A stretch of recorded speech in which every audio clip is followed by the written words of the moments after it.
Umbulo khona ekhaya okhulumako umprofeti uDlamini Mthandazi. Sengihambe ngifika lapha engisekhona ngani zakwethu. Ziningi inkinga abantu ababhekane nazo. Uma kukhona umuntu onenkinga futhi ke ngiyafisa ukuthi athumele inkinga yakhe, uyagula nomsebenzi ufanele kahle namhla ebusuku angithumele iSMS yakhe yonke inkinga ubheka njengamanje ngithumelele ngikwazi ngikusize. Ngihamba nomkhulu Malinga lapha kodwa ke uthi akafuni ukukhuluma kakhulu, mhlawumbe akafuni ukukhuluma nabantu. Kulungile-ke vele kuba njalo vele uma ungajayela ukufuza ugcine abantu sowubesaba. Kulungile-ke kunankinga ke lokho, but-ke kusasa ningakhohlwa nitshele nabanye ukuthi kusasa ngo-5 o'clock iyaqala inkonzo yamakhandlela, inkonzo yempumelelo.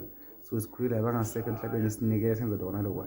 Thumela iSMS yakho njengamanje, thumela umlayezo wakho ungasali ungabe sekugcineni ngizocala ngawe ngikhuleka. Ithemba emkhulekweni kaMprofeti Dr. Dlamini Mthandazi. Uzobona imangaliso, uzobona amandla kaNkulunkulu. God bless you. Thank you. Amen.